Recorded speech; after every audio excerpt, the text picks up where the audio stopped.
तारिणी मोक्षदायिनी कथा सुनाते हैं, पावन कथा सुनाते हैं। हम देव उठनी एकादशी की महिमा गाते हैं, हम कथा सुनाते हैं। एकादशी के व्रत से हरि कृपा बरसाते हैं, हरि कृपा बरसाते हैं।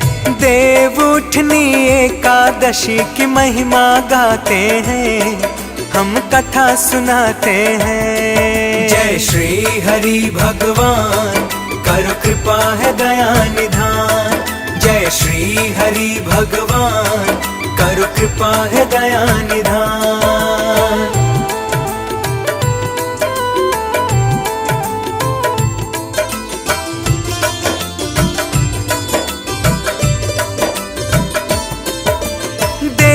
उठनी एकादशी की कथा करूं गुणगान। देव उठनी के व्रत से मिलता मुँह मांगा वरदान। व्रत का उत्तम फल देते हैं श्री विष्णु भगवान। एक दिवस का व्रत कर लो या 100 गंगा स्नान। देव उठनी का वर्णन गाए सारे वेद पुराण। एकादशी का एक ही व्रत है 100 यज्ञों के समान। खिल जाते हैं कमल पुष्प यदि किस्मत हो वीरान। श्री हरि के चरणों में फिर मिल जाए स्थान। हाथ पकड़ के श्री हरि भव पार लगाते हैं, पावन कथा सुनाते हैं। देव उठनी एकादशी की महिमा गाते हैं, हम कथा सुनाते हैं। जय श्री हरि भगवान, करो कृपा है दया निधान। जय श्री हरि भगवान, करो कृपा है दया निधान। जो चीज तीनों लोकों में नहीं मिल सकती है, वह मात्र देव उठनी एकादशी का व्रत करने से प्राप्त होती है। देव उठनी और प्रबोधनी एकादशी एक ही है। देव उठनी एकादशी के इस व्रत को करने से पहाड़ समान भारी से भारी पाप भी पल भर में जलकर भस्म हो जाते हैं। प्रबोधनी उपवास से पिछले जन्मों में किए गए बुरे कर्म भी समाप्त हो जाते हैं। इस प्रकार प्रबोधनी एकादशी व्रत विधि विधान और नियमानुसार करने से संपूर्ण फल मिलता है।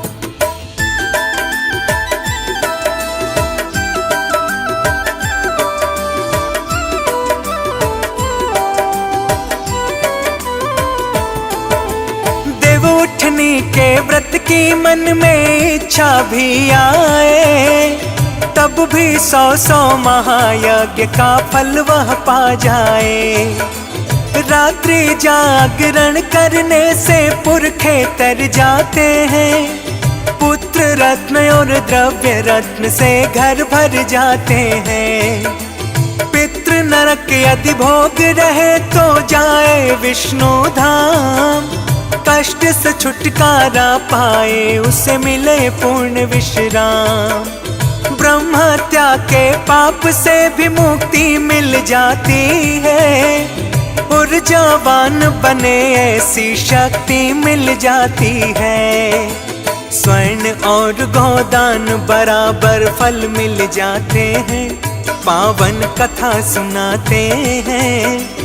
देव उठनी एकादशी की महिमा गाते हैं, हम कथा सुनाते हैं। जय श्री हरि भगवान, करो कृपा है दया निधान। जय श्री हरि भगवान, करो कृपा है दया निधान। प्रबोधनी एकादशी के उपवास से कुल वंश पवित्र हो जाता है। सैकड़ों तीर्थ करने के बराबर प्रबोधनी एकादशी का उपवास कर लेने से फल की प्राप्ति होती है। कार्तिक मास की इस पावन एकादशी का उपवास अवश्य ही करना चाहिए। इस व्रत को करने वाले योगी तपस्वी अपने इंद्रियों को अपने वश में रखने की क्षमता प्राप्त कर लेते हैं, क्योंकि प्रबोधनी यानी कि देव उठनी एकादशी भगवान विष्णु जी की अत्यंत ही प्रिय एकादशी है।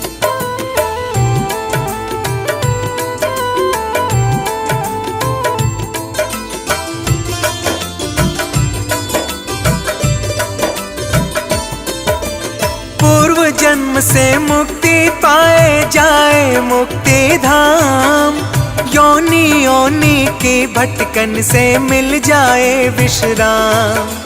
कौमिक वाचिक और तामसिक मिट जाते हैं पाप, कट जाता है 1,84 भ्रमण वाला श्राप। जो नहीं करते एकादशी को पूजन और उपवास, उनके सारे पुण्य फलों का हो जाता है नाश। कार्तिक मास में कथा शास्त्र का करता है जो पाठ, उसके सिर पर श्री हरि का रहे हमेशा हाथ। रोग दोष और संकट उसके सब कट जाते हैं, पावन कथा सुनाते हैं। देव उठनी एकादशी की महिमा गाते हैं, हम कथा सुनाते हैं। जय श्री हरि भगवान, करो कृपा है दया निधान। जय श्री हरि भगवान, करो कृपा है दया निधान। प्रबोधिनी एकादशी के दिन विष्णु कथा सुनने वाले को सप्तदीप दान करने के बराबर फल मिलता है। विष्णु कथा को श्रद्धा भाव से सुनने तथा पढ़ने वाले ब्राह्मण को शक्ति के अनुसार संतुष्टि तथा पूजा करने वाले को उत्तम लोक मिलता है। इस एकादशी के दिन ब्रह्म मुहूर्त में उठकर स्नान करने के बाद व्रत उपवास का नियम ग्रहण करना चाहिए और प्रभु के चरणों में प्रार्थना करनी चाहिए कि श्री हरि भगवान, मैं आज आहार नहीं लूंगा, अतः आप मेरी रक्षा करना। इस प्रकार से पूजन करें, फिर उपवास शुरू करें।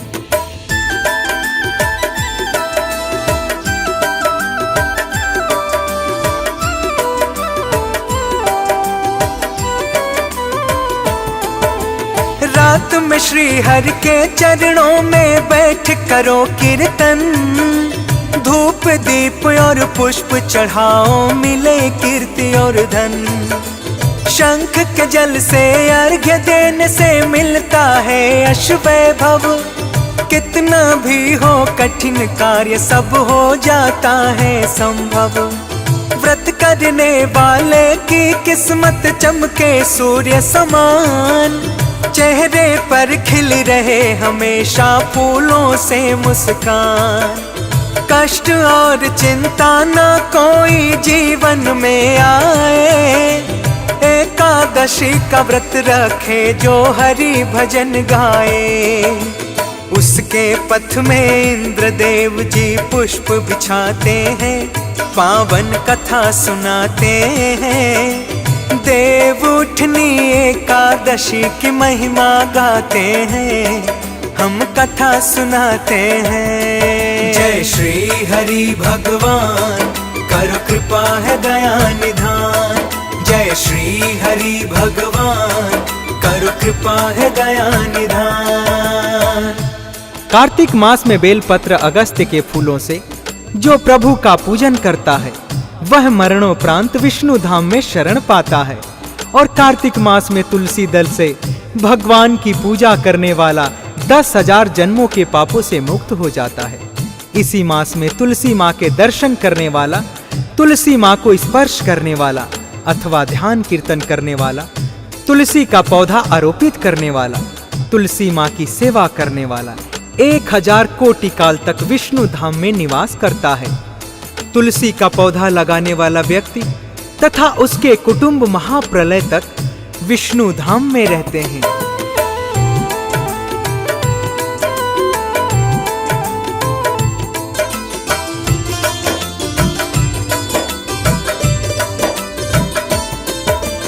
कदम पुष्प श्री विष्णु जी को अति प्रिय लगते हैं, पुष्प गुलाब के श्री हरि को मन प्रिय लगते हैं। अशोक पुष्प से जो भी भक्त करे इनका पूजन, उसकी मुक्ति स्वयं दिलाए श्री हरि भगवन।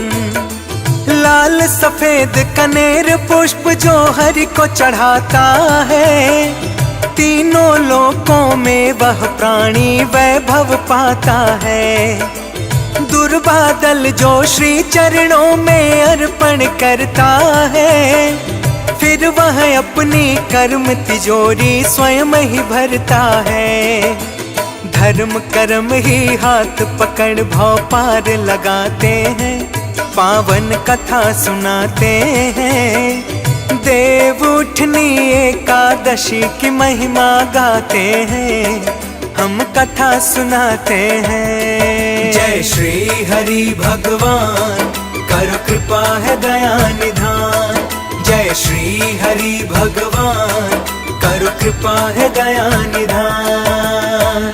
शमी के पत्र द्वारा जो विष्णु भगवान की पूजा करता है, वह यमराज के यत्न भरे रास्ते से निकल जाता है। चंपक के फूलों से विष्णु जी की पूजा करने वाला भाव सागर के आवागमन से मुक्ति पा जाता है। स्वर्ण निर्मित केतकी के फूल प्रभु के चरणों में चढ़ाने से करोड़ों जन्मों के पाप दोष से छुटकारा मिल जाता है। पीले और लाल फूल कमल के फूलों से जो प्रभु की वंदना करते हैं, वह श्वेत दीप में स्थान पाते हैं। ऐसे ही रात्रि जागरण में प्रभु का भजन पूजन करके अगले दिन नदी में स्नान करें। तत्पश्चात प्रभु की प्रार्थना करते हुए श्री हरि की पूजा करें और ब्राह्मणों को भोजन करवाने के बाद यथाशक्ति दान दक्षिणा देनी चाहिए।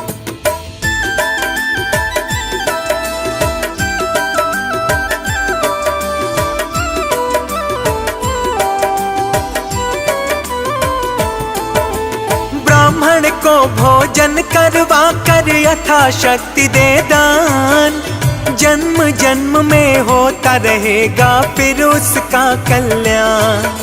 घी और दूध, अन्न और चावल उत्तम दान कहाए, ऐसा करने से हरि कृपा सदा सदा वह पाए। कार्तिक मास में जूते चप्पल का जो करेगा त्याग, उसकी राहों में बिछ जाए केसर और पराग। देव उठनी की एकादशी की महिमा बड़ी महान, सारे कष्ट मिटाए स्वयं ही श्री हरि भगवान। कथा लिखी मुंदरा ने अमृत गा के सुनाते हैं, पावन कथा सुनाते हैं। देव उठनी एकादशी की महिमा गाते हैं, हम कथा सुनाते हैं। जय श्री हरि भगवान, करो कृपा है दया निधान। जय श्री हरि भगवान, करो कृपा है दया निधान।